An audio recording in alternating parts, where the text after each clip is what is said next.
jungle. Active to passive. Voice change শুরু করার প্রথম আমাদের মেইন জানতে হবে টেন্সটা। যদি আমরা যে সেন্টেন্স দেওয়া থাকবে সেটা যদি আমরা টেন্স ধরতে না পারি, কোন টেন্সে আছে, যে প্রেজেন্টে আছে না পাস্টে না ফিউচারে আছে, প্রেজেন্ট থাকলে প্রেজেন্টটা কোনটা, সিম্পল, কন্টিনিউয়াস না পারফেক্ট, যেমন এইটা যদি বুঝতে না পারি তাহলে কিন্তু আমার নিয়ম অ্যাপ্লাই করতে পারবো না। তাহলে টেন্স জানতে হবে সঠিক আগে। টেন্স যদি স্ট্রং থাকে তবে তুমি ভয়েস চেঞ্জ করতে পারবা। টেন্স তো বেসিক জিনিস, টেন্স না আমাদের তুমি অন্য কোনো গ্রামার করতেই পারবা না। প্রথম হচ্ছে আমরা ডিক্লারেটিভ সেন্টেন্সে করবো, তাই তো? ডিক্লারেটিভ সেন্টেন্সে আমরা প্রথমে অ্যাক্টিভ প্যাসিভ করব। আচ্ছা, প্রেজেন্ট প্রথমে কি আছে? Present indefinite. প্রেজেন্ট ইনডিফিনিট বা এটি আরেকটা নাম কি বলে? সিম্পল প্রেজেন্ট বলে বা সিম্পল প্রেজেন্ট। সিম্পল প্রেজেন্টে আমরা প্রথমে ভয়েস চেঞ্জ করব। সিম্পল প্রেজেন্ট বা প্রেজেন্টের নিয়ম কি? ইজি নিয়ম একদম, ব্যাকেটটা খালি মনে রাখবা। প্রথমে নিয়ম কি আছে? প্রথমে অবজেক্ট বসাতে হবে, সিম্পল নিয়ম। তারপরে ভার্বের সঙ্গে কি বসবে? অবজেক্টের পরে কি বসবে? এম অবলিক ইজ অবলিক আর, বিভাগগুলো। তারপরে ভার্বের থার্ড ফর্ম বসবে, তারপরে বাই বসবে, তারপরে হচ্ছে সাবজেক্টে বসবে। সিম্পল নাকি? একদম ইজি জিনিস। এই নামে বসাও ভয়েস চেঞ্জ হয়ে যাবে, কোনো ভাবার দরকারই নেই, খালি এই জিনিসটা মুখস্থ রাখতে হবে। তাহলে আমরা একটা সেন্টেন্স দেখি, প্রেজেন্ট সিম্পল যে লাইন। হ্যাঁ, ভিত্তি মানে হচ্ছে ভার্বের থার্ড ফর্ম। ভিত্তি মানে হচ্ছে ভার্বের থার্ড ফর্ম। একটা ভার্বের তিনটা ফর্ম থাকে, একটা ভার্বের তিনটা ফর্ম থাকে, প্রেজেন্ট ফর্ম, পাস্ট ফর্ম আর পার্টিসিপল ফর্ম। না, পাস্ট পার্টিসিপল যেটা বললে আমরা ডু, ডিড, ডান। ডুটা কি ফর্ম? প্রেজেন্ট ফর্ম, যেটাকে V1 বলি। প্রেজেন্ট ফর্ম বা বেস ফর্ম যেটাকে বলা V1। ডু এর পাস্ট ফর্ম কি? ডিড, ওটাকে আমরা সেকেন্ড V2 বলি। আর ডু, ডিড, ডান, ডানটা হচ্ছে পাস্ট পার্টিসিপল, সেটাকে আমরা থার্ড ফর্ম বলি V3। বুঝা গেল? তাই V3 মানে পাস্ট পার্টিসিপল ফর্মটাকে বলা হয়। ডু, ডিড, ডান, ডানটা হচ্ছে পাস্ট পার্টিসিপল ফর্ম। বুঝা গেল? শর্টে লেখে। এবার আমরা একটা প্রেজেন্ট সিম্পল একটা লাইন বলি। সাপোজ, আচ্ছা ধর বললাম হচ্ছে I play football. I play football, simple একটা সেন্টেন্স। এবার লাইনটা অ্যাক্টিভে আছে। আচ্ছা, অ্যাক্টিভ মানে কোনো জিনিসকে সোজাভাবে বলা, প্যাসিভ লাইনটাকে ঘোরায় বলা। আমি ভাত খাই, ডাইরেক্ট বললাম কি না? সাবজেক্ট অবজেক্ট ভার্ব নর্মাল যেভাবে বসলো। আর ভাত খাওয়া হয় আমার দ্বারা, লাইনটা ঘুরে বললাম না একটু? জিনিস তো একই। আমি বই পড়ি, বই পড়া হয় আমার দ্বারা। নোটিফিকেশন টপ করো। ক্লিয়ার? আমি ফুটবল খেলি, ফুটবল খেলা হয় আমার দ্বারা। একই জিনিস ঘুরায় বলছি শুধু, আর কোনো ডিফারেন্স নেই। ওই ডাইরেক্ট বলাটাকে হচ্ছে অ্যাক্টিভ। প্যাসিভ মানে বলে যে প্যাসিভ মানে আমার থ্রুতে অন্য কেউ বললো, ভায়া, কথাটা ভায়া বলা হলো, প্যাসিভ ফর্মে। অ্যাক্টিভ মানে ডাইরেক্ট বলছি, এটাই ভয়েস চেঞ্জ করতে হবে। তাহলে আমরা এটা বুঝে গেলাম প্রেজেন্ট সিম্পলে আছে। এই প্রেজেন্ট সিম্পল তাহলে আমরা এই সেন্টেন্স, সাবজেক্ট কোনটা সেন্টেন্সটার মধ্যে? সাবজেক্ট কোনটা সেন্টেন্সে? এটা সাবজেক্ট আই। ভার্ব কোনটা? প্লে। ফুটবলটা কি অবজেক্ট? আমরা হোয়াট আর হুম দিয়ে কোশ্চেন করব অবজেক্ট পাওয়ার জন্য সাবজেক্ট আর ভার্বকে। তাহলে আই প্লে, সাবজেক্ট ভার্বকে একসঙ্গে নিলাম, কোশ্চেন করি হোয়াট দিয়ে প্রথমে। আই প্লে হোয়াট ফুটবল, পেয়ে যাচ্ছি। হোয়াট আর হুম দিয়ে যে কোনো দুটো কোশ্চেন করে একটা অ্যান্সার পেলে ওটা অবজেক্ট, না পেলে অবজেক্ট নেই। আর অবজেক্ট ছাড়া ভার্বকে আমরা কি বলি? Intransitive verb. ইনট্রানজিটিভ ভার্বে ভয়েস চেঞ্জ হয় না। ক্লিয়ার? তাহলে আই প্লে হোয়াট ফুটবল, তাহলে এটা হচ্ছে অবজেক্ট। আচ্ছা, এবার তাহলে এই নেমে বসাই আমরা।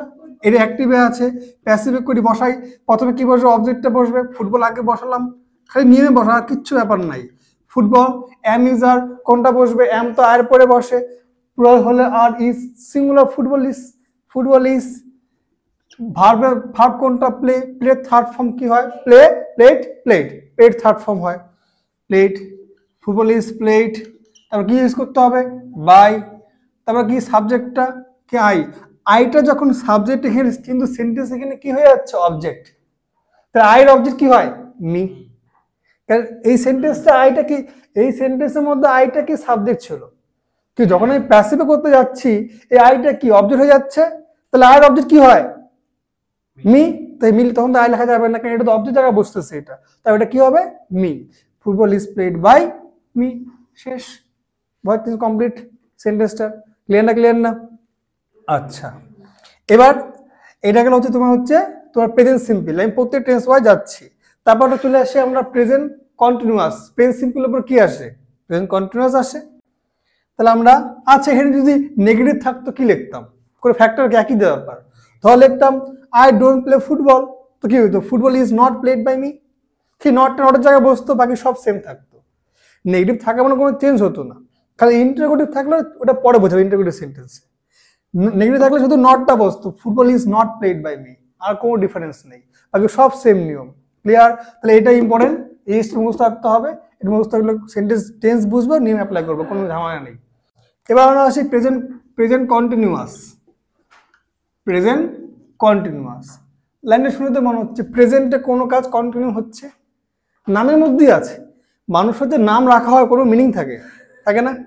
প্রত্যেকের নাম রাখা দেখো, নামের পেছনে কোনো একটা উদ্দেশ্য থাকে।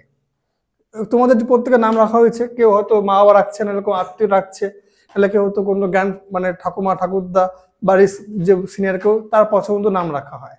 বা অনেক সময় মা বাবার নামের মিক্স করে মিল করে রাখা হবে, দুজনের নামের অক্ষর মিলে, আবার নামের একটা মিনিং থাকে।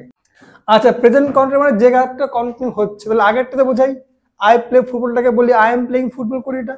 আর তার আগের নিয়মটা কি? প্রেজেন্ট কন্টিনিউয়াসে ভয়েস চেঞ্জ করতে গেলে প্রথমে অবজেক্ট বসবে একই জিনিস, তারপরে এম ইজ আর সেম হবে আগেরটার মতোই বসবে, কারণ প্রেজেন্টের তো বিভাগ তো তিনটাই হয়, আর তো বিভাগ না থাকে না। এবার কি বসবে? প্রেজেন্ট কন্টিনিউয়াস একটা আইএনজি থাকে, কন্টিনিউয়াস, আইএনজির জন্য প্যাসিভে বিং বসে, বিং, তারপরে ভার্বের থার্ড ফর্ম, তারপরে হচ্ছে বাই, তারপরে হচ্ছে অবজেক্ট। এবার দেখো আগে সেন্টেন্সটাই বলি, I am playing football, I am playing football. তাহলে এই সেন্টেন্সটার মধ্যে বলো আই এম প্লেইং ফুটবল, এই সেন্টেন্সটার মধ্যে আমরা এখানে প্যাসিভে করব, অ্যাক্টিভে আছে। এখানে সাবজেক্ট কোনটা? আই, তাই না?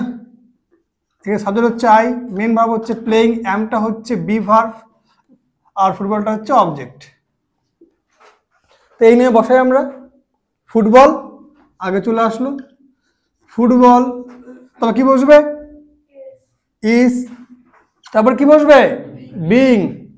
এই যে আইএনজিটা আছে প্লেইং, প্লেইং তো প্যাসিভ বসবে না, এই প্লেইংটা উঠে গিয়ে আইএনজির জন্য এখানে বিং বসবে, ফুটবল ইজ বিং। তারপরে ভার্বের থার্ড ফর্ম, ভার্ব কোনটা? প্লে, প্লেড, প্লেড বাই, আইটা হয়ে যাবে মি, এই শেষ ভার্ব টেন্স।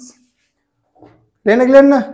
তাহলে I am playing football, football is আইএনজির জন্য বিং বসলো, ভার্বের third form played by me.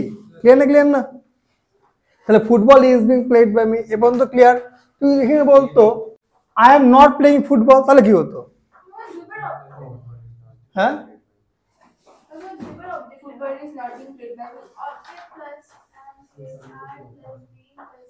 ওখানে সাবজেক্ট হবে, সাবজেক্ট এখানে হবে সাবজেক্ট। দেখো এবার তাহলে এখানে হচ্ছে football is being played by me, তাহলে বলতাম I am not playing football, তাহলে কি চেঞ্জ হতো? শুধু এখানে ফুটবল ইজ নট, খাই নটটা আগে বসতো, আর কোন সব same, football is not being played by me, negative কোনো ডিফারেন্স নেই, কোনো সমস্যাই নেই। ক্লিয়ার? আচ্ছা, perfect, present perfect. Present perfect মানে কি? কি বললাম? প্রেজেন্ট পারফেক্ট মানে হচ্ছে যে কাজটা এখনই কি, তাহলে প্রেজেন্ট পারফেক্ট মানে হচ্ছে যে কাজটা এক্ষুনি হলো, জাস্ট রিসেন্ট হলো।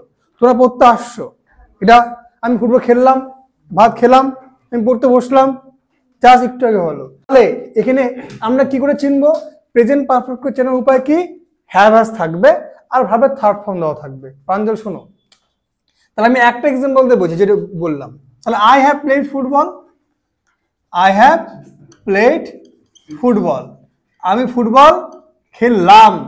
আর এইটা যদি বলতাম আই প্লেড ফুটবল, তাহলে কি হতো? আমি ফুটবল খেলেছিলাম, তো লাস্ট সানডে বা লাস্ট মাস হতে পারে। আই হ্যাভ প্লেড ফুটবল মনে হচ্ছে আমি এক্ষুনি খেললাম। এই প্রেজেন্ট পারফেক্টে ভয়েস চেঞ্জ করতে গেলে নিয়ম কি বলো? প্রথমে অবজেক্ট লিখতে হবে, প্রথমে অবজেক্ট, তারপরে এখানে বিভাগ কি হয়? হ্যাভ অথবা হ্যাজ, হ্যাভ অথবা হ্যাজ লিখবো। তারপরে কি বসবে? এই হ্যাভ হ্যাজ উপরে একটা বিন বসে, হ্যাজ বিন, তারপর ভার্বের থার্ড ফর্ম, তারপরে হচ্ছে বাই, তারপর হচ্ছে কি সাবজেক্ট। এবার তাহলে আমরা এই নিয়মে এটাকে বসাই, প্যাসিভ করি, এটা অ্যাক্টিভ আছে, এটাকে প্যাসিভে করি, বলো কি হবে? তাহলে আই হ্যাভ প্লেড ফুটবল, এই নিয়মে তাহলে এটা বসাও। তাহলে প্রথমে কি বসবে? ফুটবল লিখলাম আমরা, এটা অবজেক্ট। ফুটবল কি সিঙ্গুলার না প্লুরাল? ফুটবল তো এখানে সিঙ্গুলার, তাহলে হ্যাজ বসবে, প্লুরালের পরে হ্যাভ বসে, সিঙ্গুলারের পরে হ্যাজ বসে। নর্মালি সিঙ্গুলারের পরে হ্যাজ বসে আর প্লুরালের পরে হ্যাভ বসে, এই দুটা বাদ দিয়ে আই আর ইউ এর পরে সবসময় হ্যাভ বসে। তাহলে আই আর ইউ সবসময় হ্যাভ বসবে, আর এই দুটাকে বাদ দিয়ে হ্যাজ বসে সিঙ্গুলারের পরে, হ্যাভ বসে প্লুরালের পরে, আর যেখানে আই ইউ থাকবে সেখানে সবসময় হ্যাভ বসবে। ক্লিয়ার না? ক্লিয়ার না? ফুটবল হ্যাজ সিঙ্গুলার, হ্যাঁ ফুটবল হ্যাভ, হ্যাঁ ফুটবল হ্যাজ, তারপরে কি বসবে? বিন, তারপরে ভাবা থার্ড ফর্ম কি? প্লেট। একটাই মনে রাখো, একটা সিম্পল জিনিস বোঝো, পারফেক্ট টেন্সের ভয়েস চেঞ্জ করা একটা সুবিধা কি বলতো? পারফেক্ট টেন্সে অলরেডি ভার্বের থার্ড ফর্ম দেওয়াই থাকে, বসবেই না, প্যাসিভ শুধু থার্ড ফর্মই বসে। ভয়েস চেঞ্জ করতে গেলে প্যাসিভে সব সময় ভার্বের থার্ড ফর্ম বসে, সে যে কোনো টেন্স হোক না কেন। ক্লিয়ার না? ক্লিয়ার না?